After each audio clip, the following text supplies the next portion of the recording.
Vse lepo pozdravljam, se zahvaljujem za povabilo. Danes bom govoril o prostozidarstvu, predvsem z fokusom na 19. stoletju in s poudarkom na slovenskih deželah. Ampak ne glede na to, če govorimo o 19. stoletju, se tukaj ne moremo izogniti 18. stoletju, ker 18. stoletje je tisto stoletje, v katerem je pravzaprav ta oblika prostozidarstva, kot ga poznamo, tudi v 19. stoletju se še reformirala. Nekako tudi prva velika loža je bila ustanovljena leta 1717 v Angliji in od takrat dalje ne lahko govorimo o organiziranem prostozidarstvu. No, to prostozidarstvo se je v 18. stoletju rešilo tudi v Habsburško monarhijo in tudi v slovenske dežele, kjer je posebej v dobi vladanja Jožefa II., se pravi med letoma 1780 in 1790 doživelo največji razcvet, kar je bilo tudi v večini ostalih evropskih držav podobno, se pravi v obdobju nekih razsvetljenih vladarjev, kot je bil recimo Friderik Veliki, Pruski in podobno. No, in to govorim zato, da ne bomo imeli predstave, da je pač prostozidarstvo nekaj, kar je bilo se šele v 19. stoletju pojavljalo, ali pa se šele v 19. stoletju uveljavljalo, oziroma, kot bomo videli kasneje, v 19. stoletju prostozidarstvo pri nas povezano predvsem z francoskim medvladjem, se pravi z obdobjem Ilirskih provinc, ko so naše dežele v obdobju Napoleona pač bile del francoskega cesarstva. No, ampak prve lože pri nas so nastale že v obdobju Jožefa II. In sicer večina glavnih mest slovenskih dežel, se pravi tako Gradec, Trst, Celovec in tudi Maribor in Ljubljana so že poznali prostozidarske lože, ki pa so konec 18. stoletja prenehali z delovanjem. Odnos avstrijskega dvora se je do prostozidarstva se je zelo ohladil oziroma zaostril po francoski revoluciji, saj so avstrijski vladarji tudi sicer veljalo, da so prostozidarji bili tisti, ki so stali za francosko revolucijo, kar je zelo poenostavljen pogled. Res je, da so določene prostozidarske ideje, ki jih je prostozidarstvo že od začetka 18. stoletja zagovarjalo, zelo blizu idejam revolucije, se pravi kot bratstvo in enakost, posebej v ložah so se družili tako plemiči kot meščani, kar na drugih mestih ni bilo običajno, ampak ne glede na to pa dejansko srečamo prostozidarje v francoski revoluciji na obeh straneh in tudi zelo težko bi jih označali, tako kot so Avstrijci mislili, da so bile pa lože neke vrste generalštabi revolucije, kar pa ni držalo. No, ampak posledično je bilo konec 18. stoletja oziroma leta 1795 je avstrijski cesar Franc II. Prepovedal prostozidarska združenja v Habsburški monarhiji. In s tem letom so lože v Habsburški monarhiji prenehale delovati. Kar je zanimivo, da je ena zadnjih lož, ki se še omenja, ki pa seveda ni bila niti posebej velika, niti posebej aktivna, ampak med letoma 1792 in 1995 je delovala loža Dobrodelnost in stanovitnost v Ljubljani in je potem prenehala z delom. Seveda so pa ti člani lože, so pa živeli potem še tudi naprej v 19. stoletju, ohranjeni so potem tudi stiki med francoskimi prostozidarji in avstrijskimi. No, tukaj bi mogoče omenil enega od precej pomembnih Slovencev te dobe, Jurija Vego, ki je bil član Dunajske lože, tudi precej aktiven, on je umrl 102. Sicer pa tukaj vidimo plemiško diplomo Antona Plemenitega Blažiča, ki je bil član te ljubljanske lože do leta 795, no in on je imel tudi kasneje v 19. stoletju stike z francoskimi prostozidarji. Ni pa kasneje stopil v nobeno francosko ložo, ki je bila aktivna pri nas zaradi tega, ker se ni strinjal s tem, da so naše dežele prišle pod Francoze. Ampak ne glede na to, da so bile prostozidarska združenja v Habsburški monarhiji prepovedana, pa so se prostozidarji skušali še naprej, oziroma so vzdrževali še naprej stike, delno so jih prikrili z nekaterimi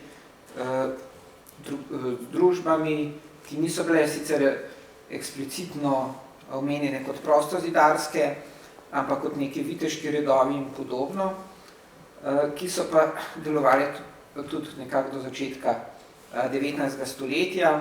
Ena taka je bila plemiška družba Diana Lovka oziroma Diana Kačatriče, ki je obstajala od leta 1779 do 1802, ampak posebej pomembna je bila pa v zadnjem obdobju, se pravi po letu 1795 do 1802, se pravi obdobju, ko je bilo prostozidarstvo že prepovedano. Kar je zanimivo, da je dejansko največji dostojanstvenik Velike lože Avstrije, ki je bila 1795 ukinjena, je bil obenem tudi predsednik, kasneje predsednik tega družbe Diana Kačatriče. In je ta personalna povezava bila izrazito močna. Ta družba je pomembna tudi za naše ozemlje, sicer je imela sedež v Gorici, tako da med njimi kot enega takega najbolj vidnega kranca, oziroma tistega obdobja srečamo, je bil Janez Anton Riči, ki je živel od leta 745 do 1818, bil je ljubljanski pomožni škof in bil je predtem, preden je bil član te družbe Diana Lovka, tudi član Dunajske lože in vse do konca njenega delovanja. No, tukaj je nekaj predmetov še iz 18. stoletja, ki jih hrani Narodni muzej v Ljubljani. Teh predmetov, glede na to, koliko so pravzaprav prostozidarske lože na Slovenskem redko delovale in tudi ne bile posebej številčne, je teh predmetov se ohranil še relativno dosti. No, tukaj sta dva primera iz 18. stoletja, kar točnega izvora se ne pozna, ampak z veliko verjetnostjo bi lahko domnevali, da je to od ene od teh lož, ki je delovala, če ne ravno na Kranjskem, pa vsaj v tem širšem prostoru slovenskih dežel, se pravi od nekje med Gradcem in Trstom.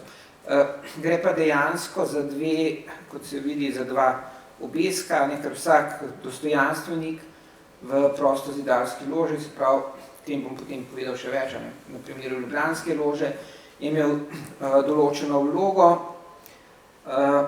in tako je tukaj tako imenovani govornik, je imel ta obesek s knjigo, kjer lahko preberemo Resnica in pravica, Wahrheit und Recht. Potem je bil pa posebni dostojanstvenik, ki je bil pa varuh prostozidarskih prostorov oziroma varuh templja, kot so ga imenovali, in ta je imel pa znak meč, s katerim, ki se tudi tukaj vidi. No, eden od zanimivih prostozidarjev, tega preloma iz 18. do 19. stoletja, je bil tudi Jožef Tihan. In tudi, kar sem hotel prej omeniti, ko govorimo o prostozidarstvu v 19. stoletju na Slovenskem, je to prvi vrsti, a ne obdobje francoskega medvladja, ki se konča leta 1813. Ne? Se pravi, če enostavno je to obdobje začetka 19. stoletja, ne? Oziroma, kot tukaj hočem tudi malo nakazati, ne gre za nek prelom, ne, z 18. v 19. stoletje, delno se pa potem konec stoletja spet pojavi, ne moramo pa še govoriti o ložah v našem prostoru. No in en tak je Jožef Pinhak, šentjakobski župnik in kanonik. On je bil član ljubljanske lože Dobrodelnost in stanovitnost do leta 1795, kar je pač zanimivo, on je bil prijatelj Zoisov prijatelj, posebno dober prijatelj, pa tudi Valentina Vodnika, ki so ga avstrijske oblasti kasneje v 19. stoletju trdile, da je član ljubljanske lože. Zato ni nekih neizpodbitnih dokazov, je pa vsekakor zanimivo, da se je pač družil s številnimi prostozidarji in napisal je tudi pesem Vršac, ki ima precej nekih prostozidarskih aluzij, kar nakazuje na možnost, da je vendarle bil član neke lože, oziroma da je to napisal pod vplivom svojih prostozidarskih prijateljev, kot bi recimo bil lahko Pinhak. No, prostozidarstvo pri nas se je v 19. stoletju uveljavljalo, se pravi, v obdobju Francozov. Kar je dobro vedeti pri prostozidarskih ložah, je tudi poznavanje vsaj približne organizacije, da lahko razumemo, kako so delovale. Namreč lože so delovale v okviru velikih lož in te lože, ki so bile na Slovenskem aktivne do tega obdobja, so vse delovale v okviru velike lože Avstrije oziroma velike lože Nemčije. Se pravi, to so bile njihove matične velike lože in vsaka velika loža je bila oziroma povsem neodvisna od druge. Kar pomeni, da recimo te francoske lože, ki so bile potem v 19. stoletju ustanovljene na našem prostoru, dejansko niso imele neke organizacijske povezave z prejšnjimi ložami in niti ne s kasnejšimi. Vedno se pravi, so bile vezane direktno na Pariz. No, kar je pač značilnost bila francoskega prostozidarstva v tem obdobju, je, da je tudi samo prostozidarstvo v obdobju francoske revolucije, so te lože, ki so bile izredno pestre, različne, tudi vsebinsko različno orientirane in tudi delovali so zelo samostojno, so potem po revoluciji, v obdobju diktature 1793-96, večinoma prenehali z delom, tudi veliki francoski Orient, ki je bila velika francoska loža, je prenehala z delom in aktivnosti so obnovili šele leta 1800, delno ti stari prostozidarji, predvsem pa krog okoli Napoleona. In sicer Napoleon se je po tem letu odločil, da bo zaščitil prostozidarske lože, obenem jih je pa v veliki meri tudi želel kontrolirati. In sicer v lože so vstopili številni uradniki, vojaki in tako naprej, najvišji dostojanstveniki velikega francoskega Orienta so bili obenem tudi ministri, medtem ko je bil pa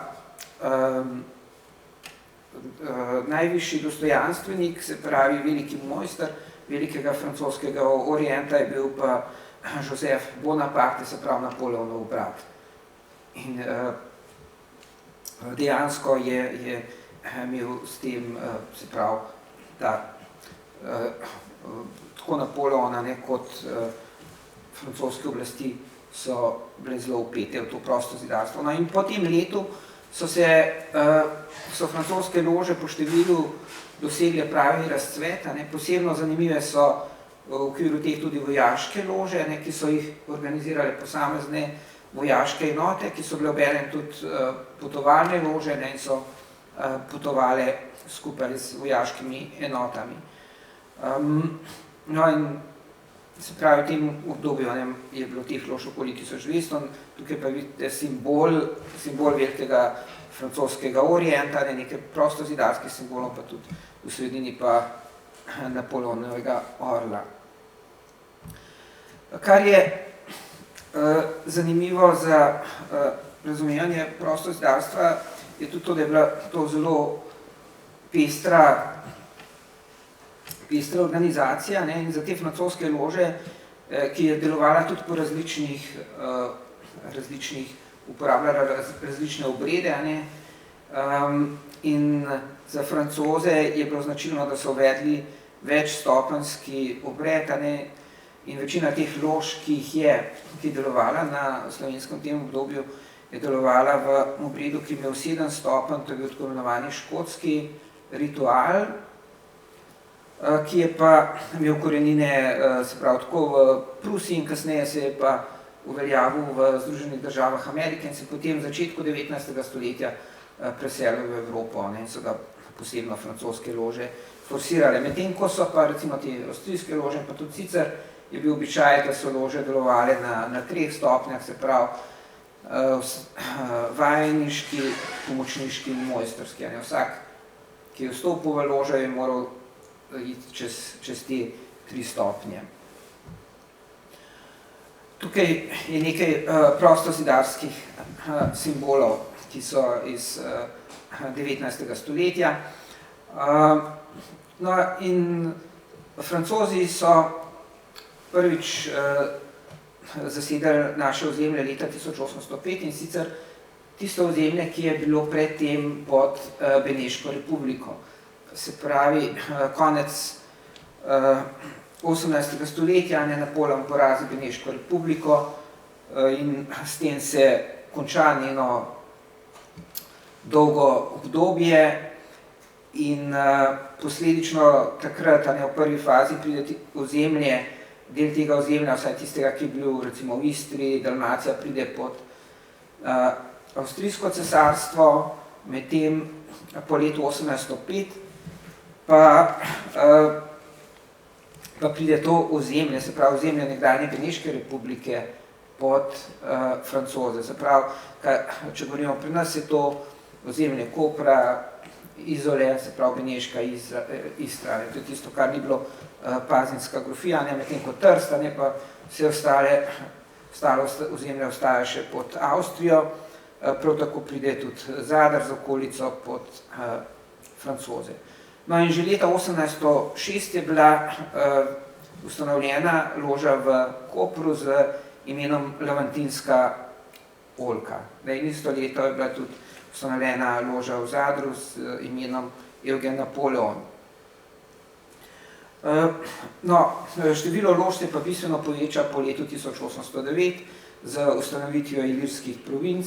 Središče ilirskih provinc je postala Ljubljana, same ilirske province, pa kot vemo, so segali vse ozemlje od Beljaka pa do Boke Kotorske, se pravi Beljaško okrožje, potem pa vse ozemlje do Save, se pravi Štajerska je ostala na avstrijski strani, medtem ko pa kompletna Dalmacija in je bila pa pod del ilirskih provinc. No in v tem obdobju so bile ustanovljene na tem prostoru številne prostozidarske lože. Če jih naštejemo, so bile to od Kotorja, Dubrovnika, potem Makarske, Splita, do Reke, Karlovca, Šibenika, pa seveda tudi v Trstu in Ljubljani. In v teh sta bile gotovo zelo pomembna je bila Zadarska loža. No, kot sem omenil, prva loža pri nas v tem obdobju je bila loža Levantinska oljka v Kopru. To so dokumenti, ki jih hrani Bibliothèque nationale v Parizu, se pravi francoska nacionalna knjižnica. Tudi velik del dokumentov v nadaljevanju je od tam, in tam so dokumenti, ki se nanašajo na to Levantinsko oljko. Namreč pač arhiv velikega francoskega orienta je bil predan tej knjižnici in v tej knjižnici tudi ohranjena korespondenca z vsemi ložami, ki so delovale pod francoskim okriljem. Se pravi, koprsko ložo je ustanovil veliki francoski orient. Odločilno vlogo pri ustanovitvi lože so imeli francoski vojaki in francoski uradniki in se pravi starešina lože je bil obenem tudi vojaški poveljnik Lafarge. Loža je v ustanovitvi štela 19 članov, med njimi je bilo tudi par domačinov. Število domačinov se pa potem dokaj hitro večalo. Zdaj ta starešina je bil tako imenovani po prostozidarski stopnji, najvišji 7., tako imenovani princ suverenega rožnega križa.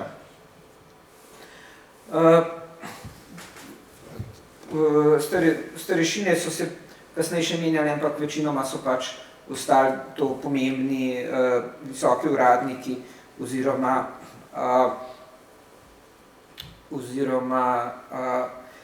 visoki vojaški poveljniki.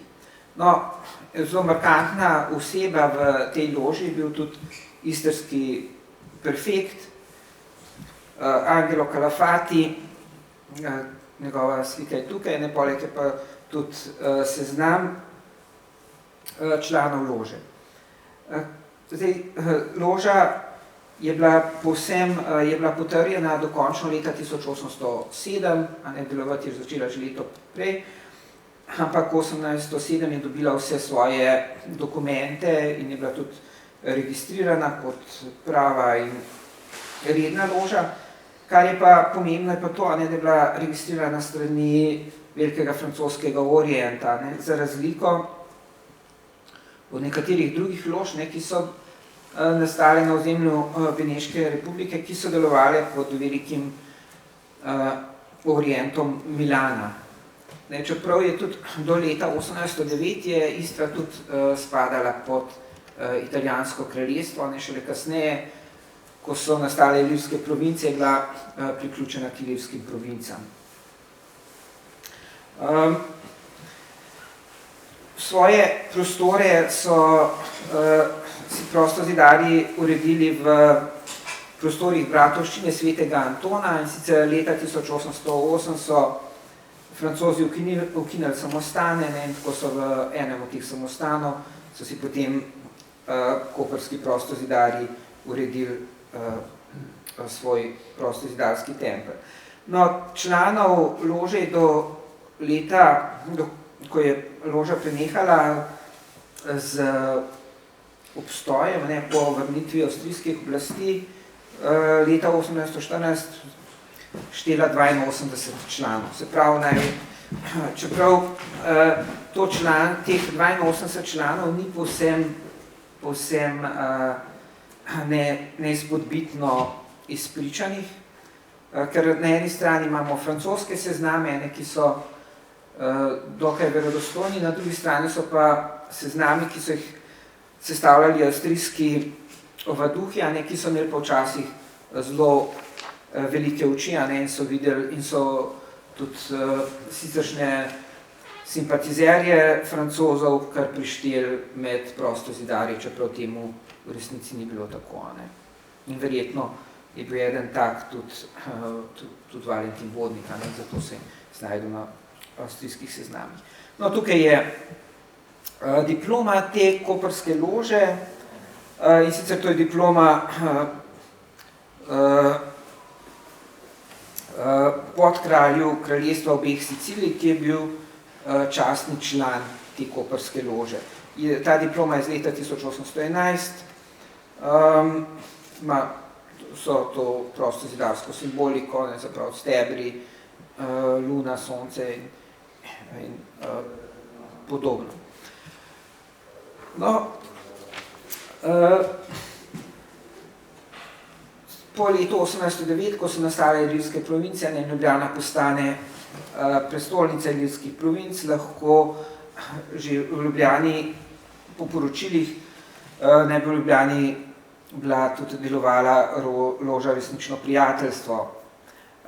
To je bila loža, ki je bila vojaška loža, ne, in verjetno ni bila ustanovljena v Ljubljani, ampak je potovala skupaj z vojaki in tudi po letu 1811 zagotovo ni več, tega leta zagotovo ni več bila v Ljubljani. Bolj stalna in pomembnejša loža za nas in za našo zgodovino pa je seveda loža prijateljev rimskega kralja in Napoleona, ki je bila ustanovljena leta 1811 v Ljubljani in je delovala do leta 1813. Ona bi verjetno, če bi bilo francoska oblast obstala dlje časa, odigrala tudi pomembnejšo vlogo v tem prostoru, ne, v teh dveh letih svojih delovanja pač ni mogla, ker kot loža v prestolnici Ilirskih provinc bi lahko s časom pridobila pravico, ne, da bi ustanovila svoj orient, ne, in bi vse druge lože na tem ozemlju spadale pod njeno jurisdikcijo. No, ustanovnih članov je bilo relativno malo, ne, se pravi 16 ustanovnih članov, to so bili podobno kot v Kopru vojaki in visoki vojaški oficirji in pomembni francoski uradniki. Zaprosili so seveda za dovoljenje za delovanje veliko ložo, veliki francoski orient v Parizu, ki je bila njihova matična loža. Se pravi, vsi ti, ki so ustanavljali lože, ne, so bili že pri tem v drugih ložah, ne, v okviru tega orienta. Ne. Recimo tudi ljubljansko ložo, ki se je omenil 1792, dejansko vsi, ki so jo ustanovili, so bili že pred tem prostozidarji v drugih ložah. Ljubljanska, ker je delovala tako kratek čas, tudi takrat ni nobenega sprejela. No, ampak ta francoska, ne, je pa kasneje se precej razširila.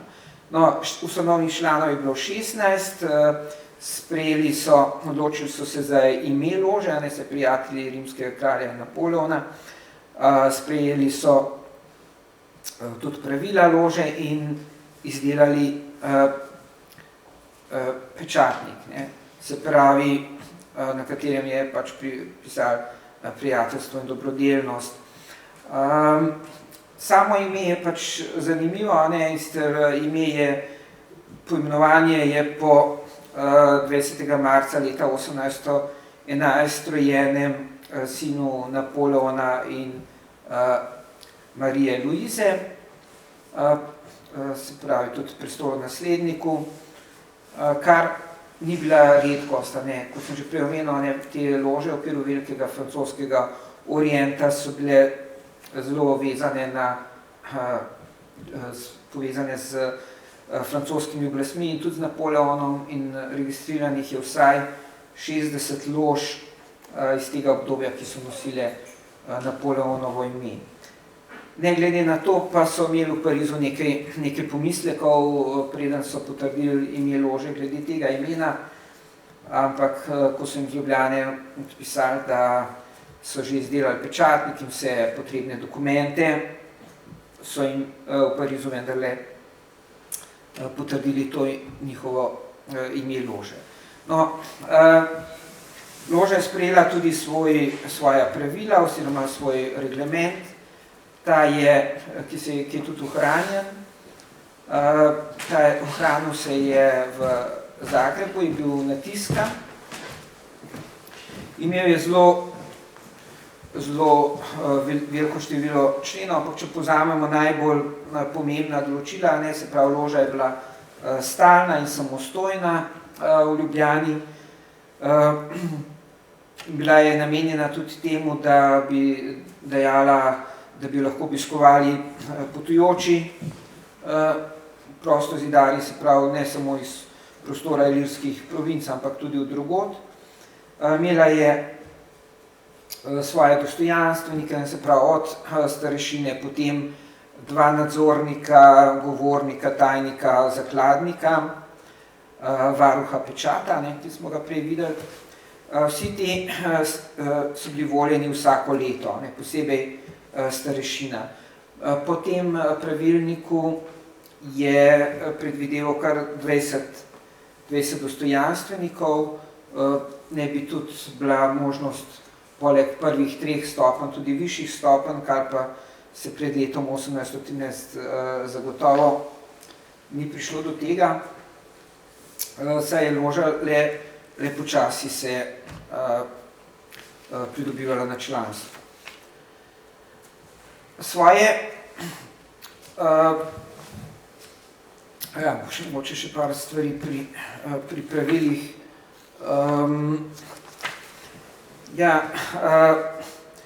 Pravila so tudi določala, kakšne prispevke morajo plačevati člani lože, in sicer mesečni prispevek je bil 6 frankov, ob sprejemu 96 frankov, potem ob prehodu iz ene v drugo stopnjo pa 24 frankov. Član, da je bil sprejet, je moral biti star vsaj 21 let, poleg tega je loža organizirala tudi bankete, imela je 2 zaposlena služabnika, ki sta pa dobivala plačo 100 frankov. Sestanke so imeli 3-krat na mesec, in sicer 8., 18.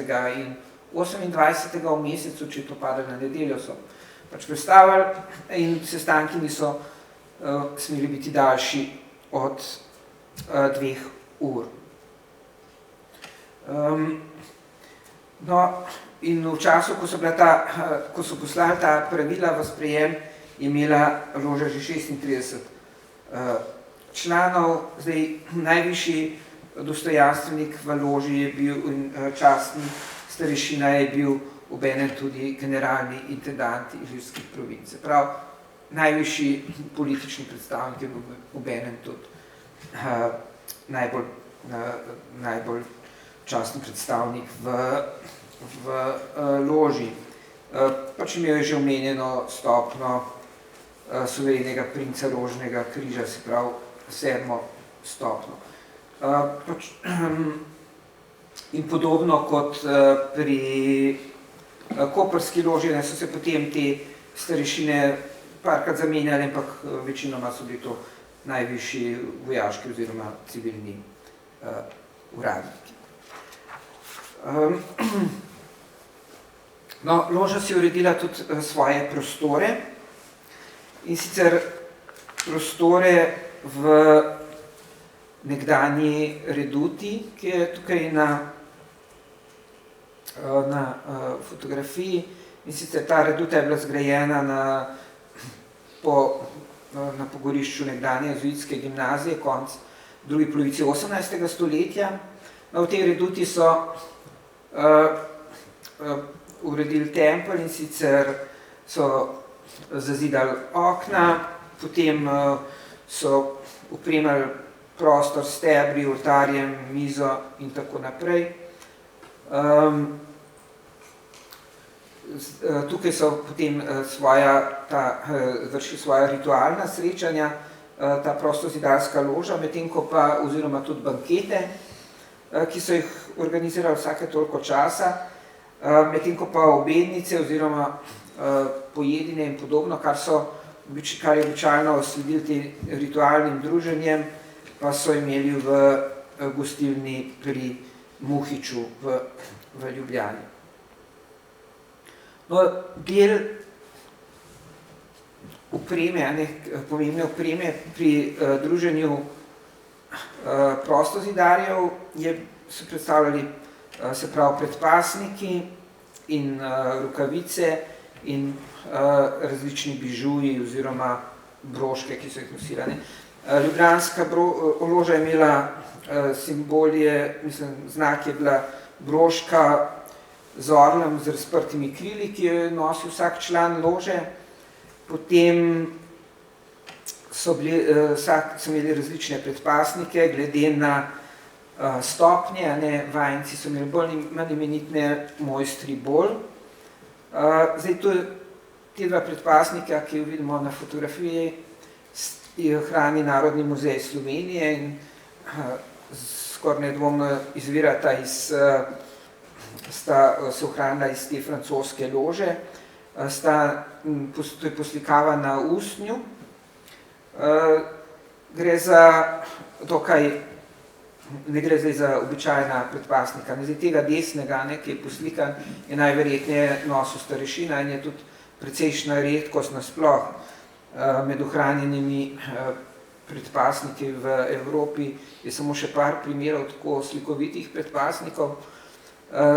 Ta poslikava se je naredila na usnje, ampak najprej se je naredil odtis, se pravi, je bil odtis, ki ni bil barven, in potem so ga poslikali in ta predpasnik je z veliko gotovostjo, lahko trdimo, nosil starešina ljubljanske lože. Poleg tega so nosili tudi rokavice, in nosili so tudi meče in podobno. Tukaj bi pa tudi veliko izkoristil, da pokažem še ta meč. Ta meč je pa iz Loškega muzeja, in verjetno izvira prav iz tega obdobja. Točno provenienca ni znana, ampak to postavlja. Kustos verjetno vedel več povedati tem. Ampak je pa za en tak tipičen meč prav iz tega obdobja, ki je v obliki tega plamenice. Potem ima na ročajih prostozidarske simbole, se pravi 4 nose posod, se pravi tako glajo zvezde in drugo simboliko in si nedvomno uporabljal pri ritualih v ložah. Z nekaj drznosti bi si celo lahko trdili, da je morda celo od ene teh francoskih lož, ker nekako po načinu izdelave in tako bi lahko padel tja. Se pravi, so nosili tudi poleg rokavic tudi takšne meče. Zdaj, če omenimo nekaj pomembnih članov ljubljanske lože, ki je hitro pridobila na članstvo in je imela kasneje 42 članov, od tega je bilo 14 domačinov, se pravi ilircev. Od francoskih članov je posebej zanimiv Charles Nodier, ki je bil benem v Ljubljani, urednik uradnega lista, pisatelj, je pomembna oseba te dobe, med drugim je napisal tudi roman Janž Bogar, za katerega je dobil navdih verjetno ravno v obdobju, ko je bil v Ljubljani, dokler so bile ilirske province. Med drugim je napisal leta 15 tudi zgodovino tajnih družb in se kasneje omenja tudi kot pomemben član različnih francoskih prostozidarskih, ga sličamo zelo različnih prostozidarskih krogih, ne samo v okviru velikega francoskega orienta.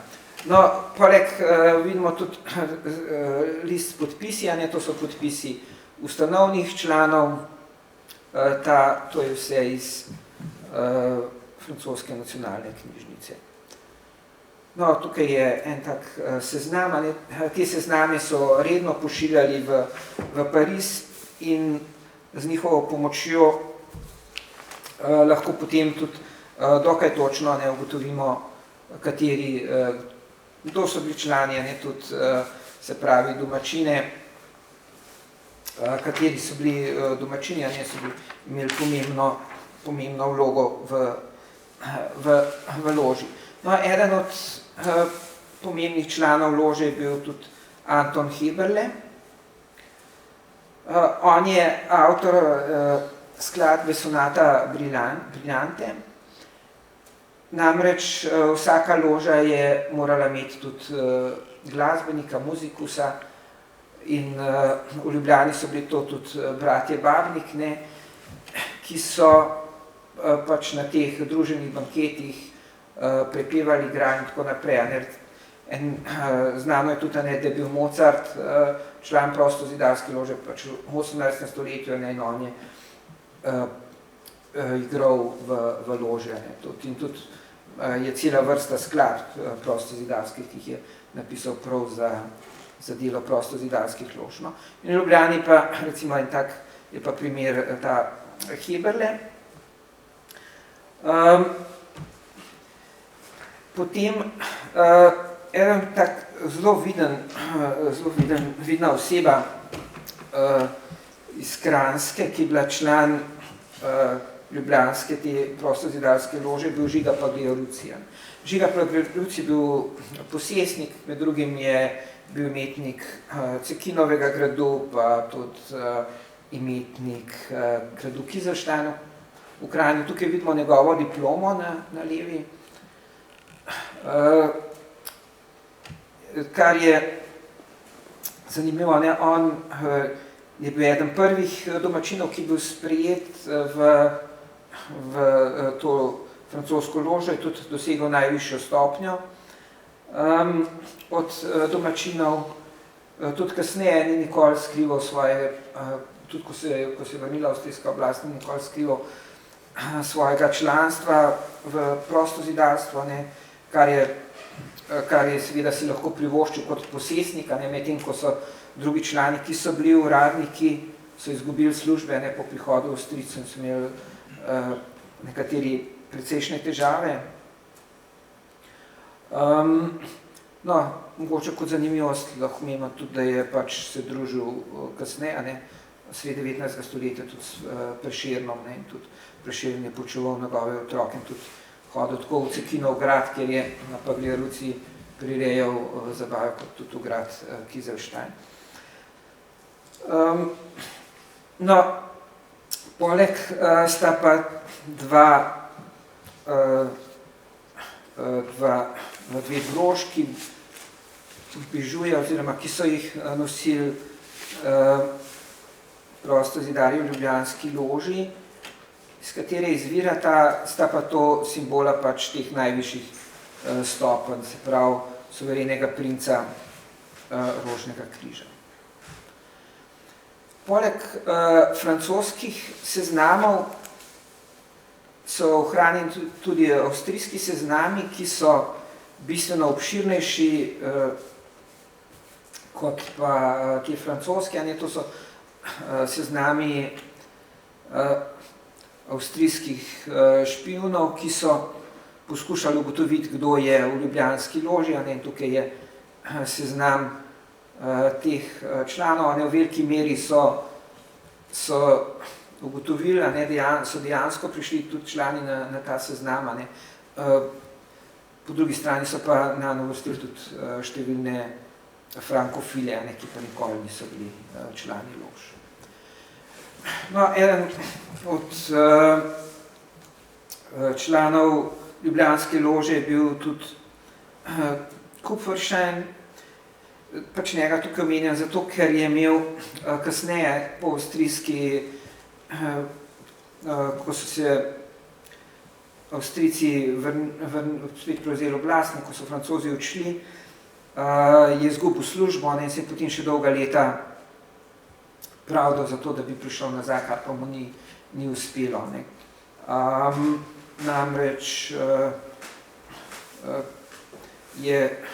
Avstrijci so smatrali za prostozidarje kot nevarne za državo in oblast, in so bili prepričani, da so tako močno povezani s Francozi, da so nevarni za njih. No, zdaj mogoče ne bi več toliko, ker vidim, da sem še kar nekaj časa porabil, če se ne motim. Mogoče potem v diskusiji, če bo še kakšno vprašanje, ne? Se pravi, s koncem Ilirskih provinc se konča tudi obdobje prostozidarskih lož v naših deželah. Za dolgo dobo, se pravi za več kot pol stoletja.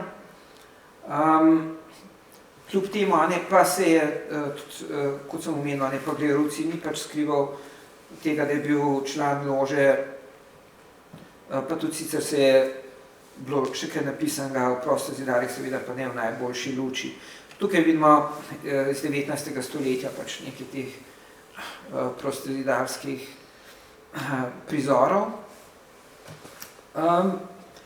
Ne glede na to, da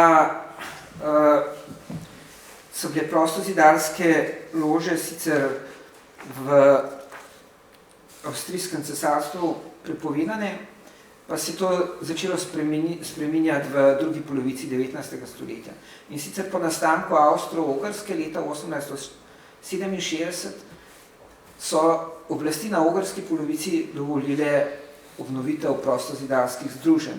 In tako je že leta 1870 bila ustanovljena Velika loža Ogrske. In v okviru pod njeno zaščito ali pa so nastale potem tudi druge lože. Že leto zatem je nastala loža Kljubavi bližnjega v Sisku. Prav tako so pa začeli delovati tako imenovane mejne lože. Leta 1871 je bila ustanovljena loža Humanitas. To je bila loža, ki je delovala takoj za mejo na Gradiščanskem, ne tako daleč od Dunaja. In sicer prostozidarji so na Dunaju ustanovili društvo Humanitas kot dobrodelno društvo, ki ni bilo registrirano kot prostozidarsko, ker kot takega ga niso mogli. Istočasno so pa registrirali prostozidarsko ložo na ogrski polovici z istim imenom in pač predsednik in vse so bili identični. In ta loža Humanitas je dosegla, se je hitro širila in tudi te mejne lože so do konca monarhije so imele približno 1000 članov, se pravi samo iz avstrijske polovice monarhije. Se pravi, to je bilo leta 18 jih je bilo 1000. Kljub temu, da je bilo prostozidarstvo v avstrijski polovici uradno prepovedano. No in v tej loži srečamo med drugim tudi Slovence, več kot 10, no najbolj vidna oseba, med njimi bil pa liberalni politik Vinko Ferreri Klun, ki je tudi bil zelo pomemben tako za izdajo več časopisov za zgodovino 19. stoletja, za objave bil je novinar, pisec in tako naprej. No in on je med drugim urejal tudi prostozidarski časopis te lože Humanitas in pa še nekateri drugi iz naših krajev so bili pomembni. Tudi v 70. letih so liberalni poslanci večkrat poskušali doseči v Dunajskem parlamentu, da bi dovoljenje, da bi za delovanje prostozidarskih združenj tudi v avstrijski polovici Avstro-Ogrske, kar pa jim ni uspelo. Na drugi strani so se pa močno krepile pa tudi prostozidarske lože v Italiji, kjer so bile pa tudi močno povezane z obnovo italijanske države, kjer je bil eden vodilnih prostozidarjev Giuseppe Garibaldi in tudi drugi, in tudi so ampak del tega italijanskega prostozidarstva je pa že v 19. stoletju tudi izkazoval zelo močne irredentistične, pač podpiral to irredentizem, se pravi priključitev Trsta in Istre.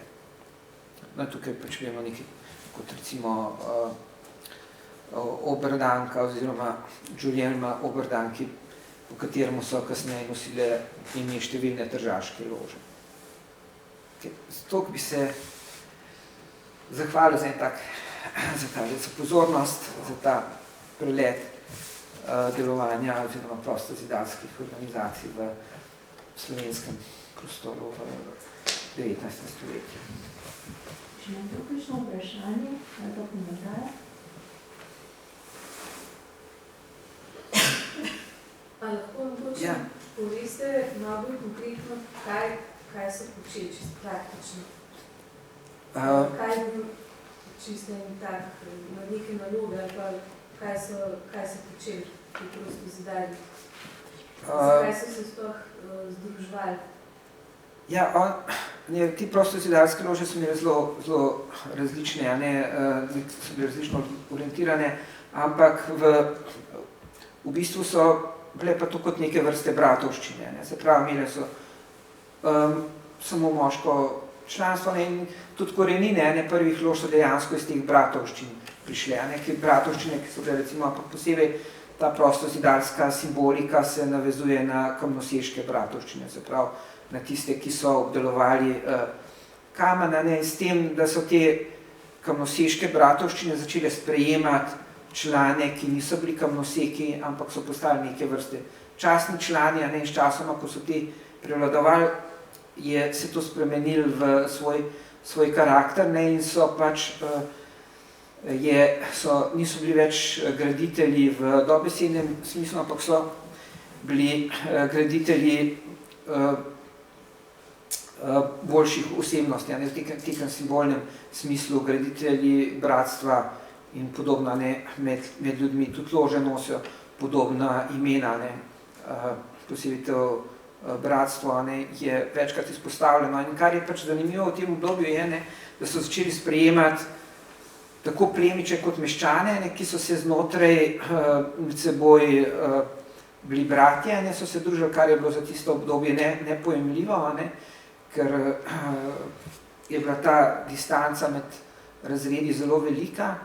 Obenem so imeli tudi ambicijo, da bi bili neke vrste znanstvena akademija, so se tudi na nek tak način organizirali. Tako v Londonu imamo recimo veliko članov Royal Society in tako naprej, ki postanejo člani teh lož in tudi napišejo te dokumente, tudi recimo na Dunaju, ko so omenil Mozart, ta loža je recimo bil Boran, ki je ustanovil Naturhistorisches muzej, bil glaven lik te dunajske lože, in so se pač ti znanstveni, na eni strani velik del teh znanstvenih, umetniških krogov se najdu v ložah, na drugi strani pa seveda tudi plemičev. In oni so imeli not različna predavanja, tako znanosti, umetnosti in podobno, vse skupaj so pa pač potem zapakirali še z nekim simboličnim ritualom, s tem, da je bil velik del lož zelo razsvetljensko orientiran, se pravi, niso bili pač proti pač nekim elitizmu, plemiškemu in podobno. Druge so bile pa, ki so bile pa bolj plemiško orientirane z večjim poudarkom na nekih ritualih in ceremonijah. Ampak v osnovi so pa sledile na eni strani tem razsvetljenskim idejam, nekatere pa tudi pač bolj ezoteričnim, so se recimo na kabalo in alkemijo in tam iskale korenine. Ampak recimo, če že v 18. stoletju na Dunaju se vidi, da je bilo med enimi in drugimi ložami precej nesoglasja. Ampak recimo posebej so zanimive te lože, ki so bile razsvetljensko, ki so bile orientirane kot res neke vrste akademije, kar je zanimivo, so izdali tudi svoj časopis, in ta dunajska loža, recimo tam je med drugim tudi Grubar objavil, se pravi ta znani ljubljanski graditelj Prekopa, pa Jezuita, ki je bil tudi povezan s prostozidarji, je objavil tam razprave o Cerkniškem jezeru in tako naprej v tem časopisu. Se pravi, so forsirali tudi neko vrsto znanosti in tako naprej. Ampak bile so pa bratovščine in v resnici niti niso bile tako zelo tajne, kot se jim pripisuje, ampak v resnici so bile dosti bolj zaprte družbe. Recimo ta loža Humanitasa je tudi natiskala svoje člane, ne, in jih je objavljala, ne, kot v reviji, ne, kdo je član te lože. Ne. Tako tudi recimo, kateri arhivi so kasneje bili uničeni, ne, lahko ugotovimo, kdo vse je bil tam. Ne. Tako da,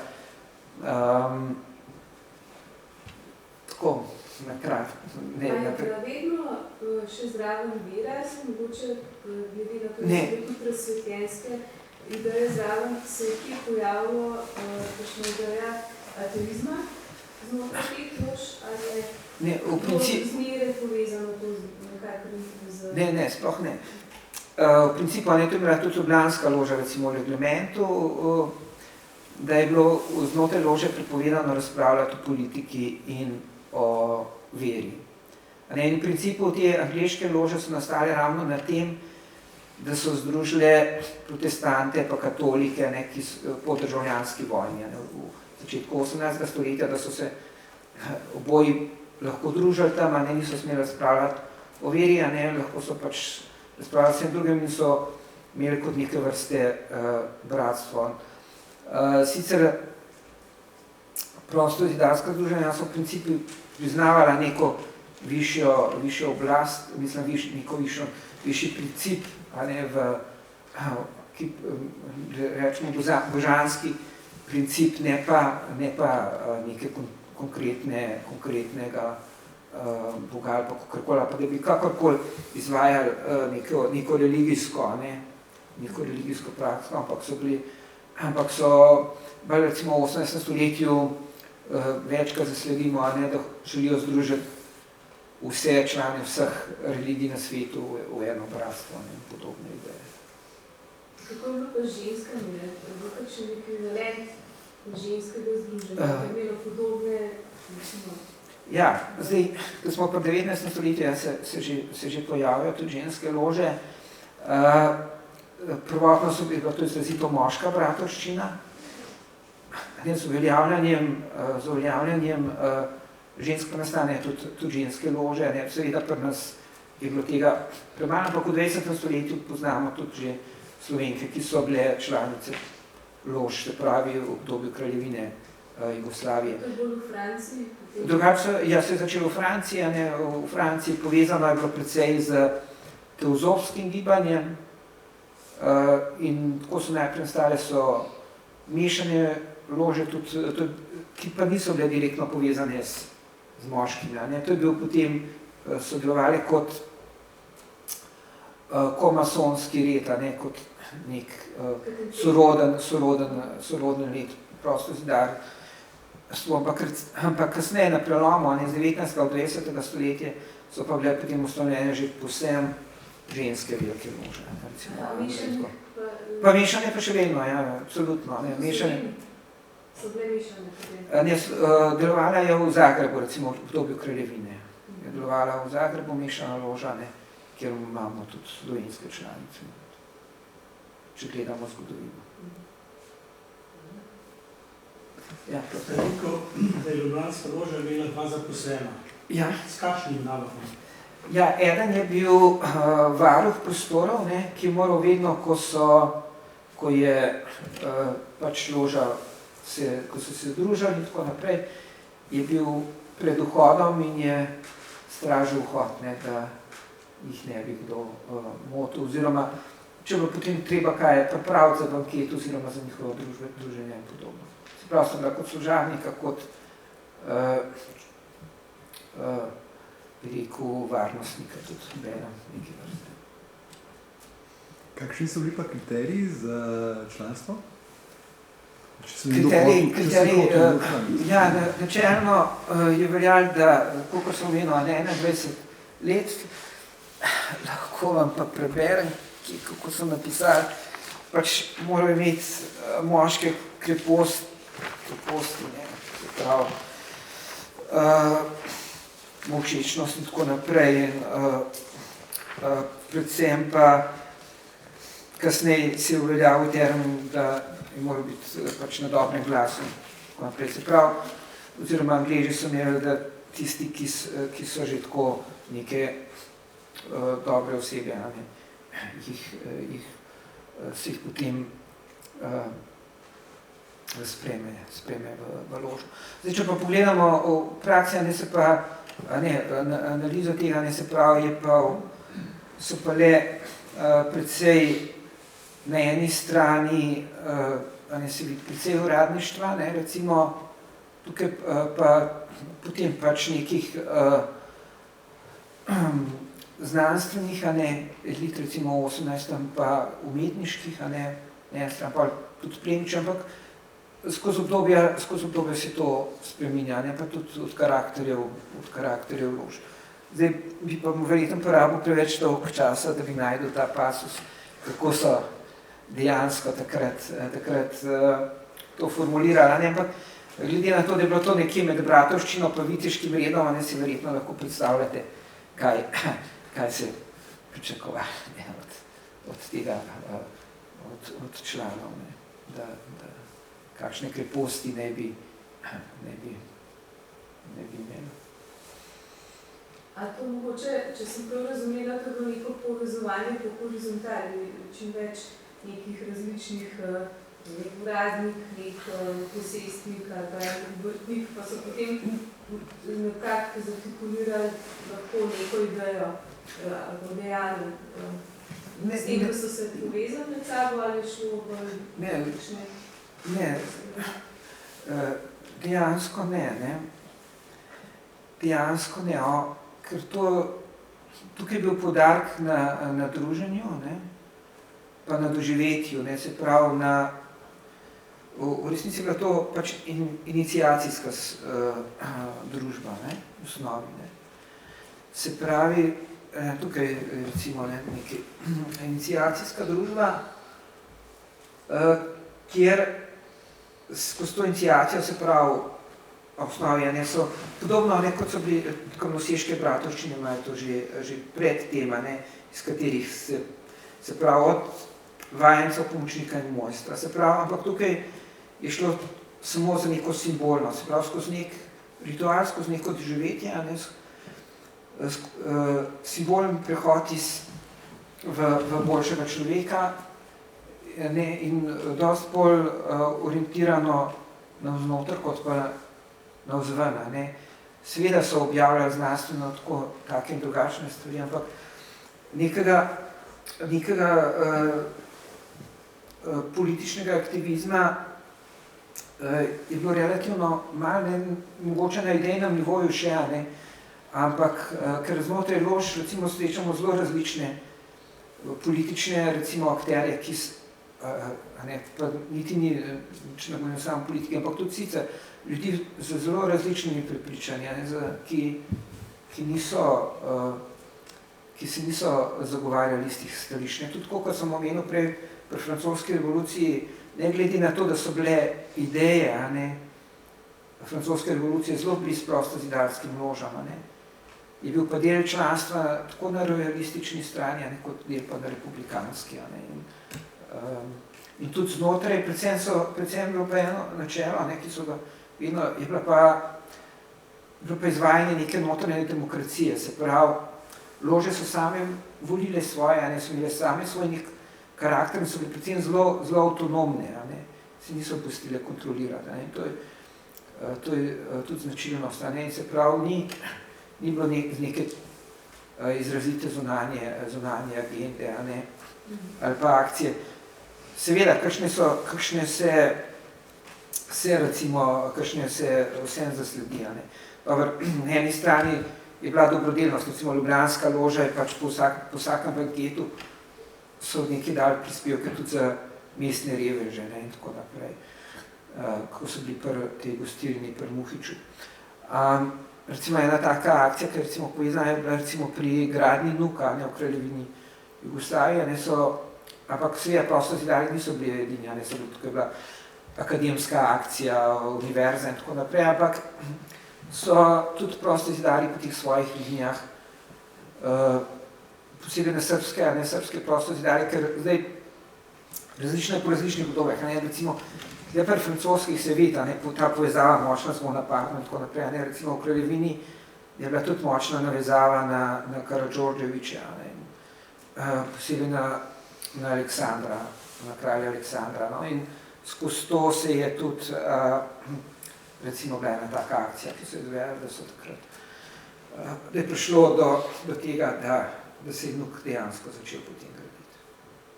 Se pravi, da je neka pripadnost in posameznik je imel nek prestiž, da je bil znotraj tega.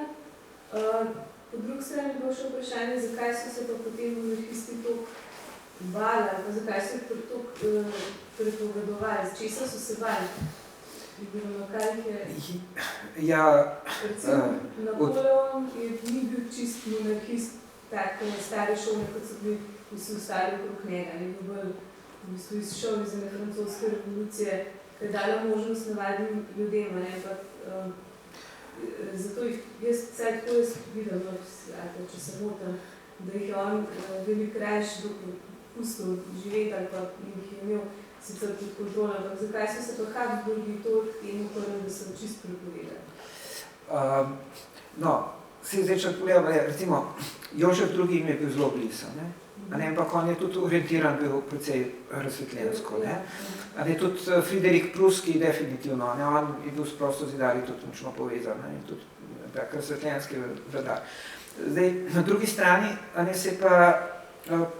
so pa prostozidarjem precej povezovali njih z nekimi teorijami zarote. In ena od teh je bila pač, da so oni krivi za francosko revolucijo, kar je bilo zelo poenostavljeno, ker jasno je, da so tam igrali jakobinci, pač so bili čist neka druga organizacija. Seveda pač delno so recimo v Italiji bili povezani z dekabristi, ampak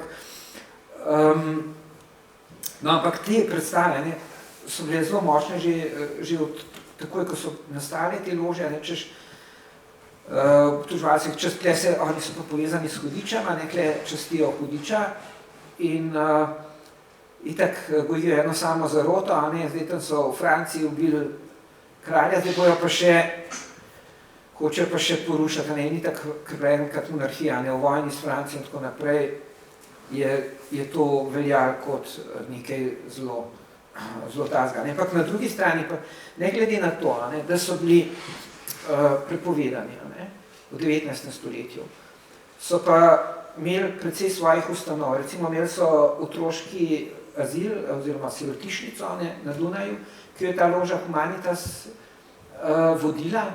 In med drugim je celo Franc Jožef takrat jih sprejel. Seveda ne kot jih je sprejel kot društvo Humanitas, tudi ta sirotišnica je visoko kotirala, je bila dejansko prva avstrijska sirotišnica take vrste, tudi zelo zanimiva zadeva. Ne glede na to, v časopisih se je pa takrat lahko marsikaj prebrali, ampak tudi Slovenec je pisal 1772, da je bila ustanovljena loža Humanitas. Lahko ste po časopisu takrat prebrali tudi, da se v Trstu družijo prostozidarji in da vas lahko ubijajo in vam spulijo srce in ne vem kaj. Seveda potem, to se je pa posebej v času druge vojne, ta nacistična propaganda itak je židovsko prostozidarski zarotja pripisala potem vse, jih je uvrstila nekako na isto. Čeprav, če pogledamo dejansko članstvo, je bilo generalno sicer bolj liberalno pa tako naprej, ampak smo lahko vložili tudi kakšnega nacista, najdete recimo nemške. Se pravi, neke so predstave o teh zarotah in tako naprej, ampak ki pa seveda niso, so precej, nimajo neke dejanske zveze. Tudi ta vpliv nekih prostozidarskih lož je pač bistveno precenjena v tem smislu. Ste kdaj raziskovali, da je bil Plečnik v kakšni loži taki? Plečnik sam ni izpričano, da bi bil kje v kakšni loži, ampak je pa s to simboliko bil zelo blisne temu tudi prostozidarstvu, ki se ukvarjajo tudi s takimi, posebej, ko je bil v Pragi, Masarika okrog je bil tudi zelo prostozidarski, tako da je sigurno prišel v stik s tem.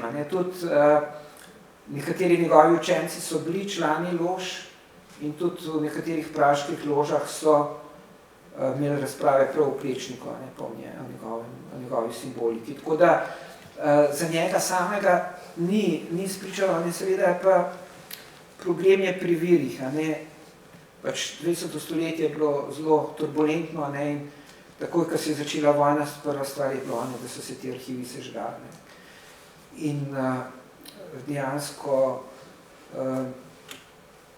je težko ugotoviti, ampak da bi trdili, da je bil, ne moramo trditi. No. Kaj pa mislite? A kaj jaz mislim?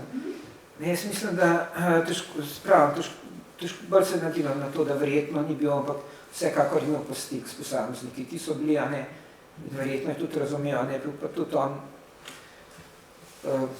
To je skvar, ki ima za celo predavanje, no, tako da bi kar vstal za enkrat trpim.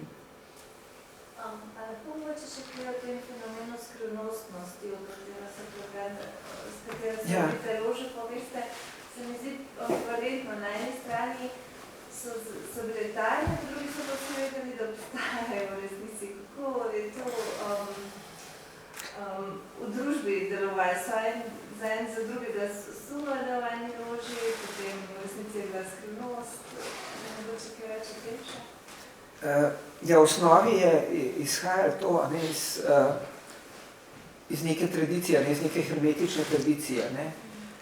Se pravi, dejansko je bila to zaprta družba, ne, ampak v principu je, tako kot sem prej omenil, da je iniciacijska družba, ne, je bila ta hermetična tradicija, da določenih stvari se ne sme povedati. Ne glede na to, recimo, da so bili te v 18. stoletju vsi ti prostozidarski rituali objavljeni, pa so jih vlačili po časopisih, pa tako naprej, rečemo rumeni časopisi. Ne. Člani lož niso smeli o tem govoriti, ne, ker je bila to, pač to je bilo neko načelo, ne, ki so se ga morali držati, pač to je bila neka disciplina, ne. Neka disciplina, da se ne govori o določenih stvarih. Ne. S tem, da so te prve lože, ne, pač imele tudi zelo hude zagrožene kazni, ne, se pravi, če bi nekdo izdal, ne bi ga potem ubila, ne, ampak kar je bilo mišljeno bolj simbolično, ne, v besednem smislu. Zdaj smo pol v Sloveniji dobili 33 stopenj. Ja, itak v kraljevini, ne, če ne prej, ampak že te, recimo v 19. stoletju, ti italijanske lože so imeli že 33 stopenj, ki so bile pač na meji, ne, oni so osnovili tudi ložo, ki ne bi delovala v Trstu, sam ni bila locirana v Trstu, ne, ker je bila v Trstu so bili še Avstrijci, ampak so delati imigrantov, ne, in so tudi financirali neke ilegalne stvari v Trstu, tako da, ampak pač ta 33. stopnja je tudi samo en od teh ritualov prostozidarskih, ki je mogoče medijsko najbolj opazen, ampak v resnici gre pa to tako. So še številni drugi sistemi, sploh v 18. in 19. stoletju bila to cela paleta različnih, praktično vsaka velika loža je delala po nekem svojem. Ne. Ta 33 je bil pač se uveljavil v Ameriki, ne, se je potem razširil tudi drugo.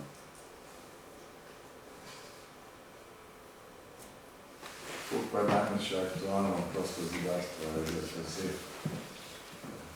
Ja, v vsakem obdobju ima neko svojo vlogo, ne. Zdaj, če so včasih bili bolj razsvetljenci, danes pa je pa težko. Ampak je pa sigurno, ne, kot družbeno življenje, ne, tam, kjer je demokracija, ne, so pač tudi takšna in drugačna civilna družba, ne, ki pa vsekakor ima določeno vlogo, ne, tudi recimo z določenem se tako, mogoče bi lahko malo govorili sorodnosti na eni strani z rotarici pa podobnimi združenji, ne, kar se tiče dobrodelnosti, na drugi strani pa pač s tem, da so pač bolj zaprta družba, ne, pa imajo več teh tradicij, ne, kot sem prej omenil, ne, od kamnoseških in podobnih, ne, da pač tudi nek ta duhovni aspekt, ne, recimo.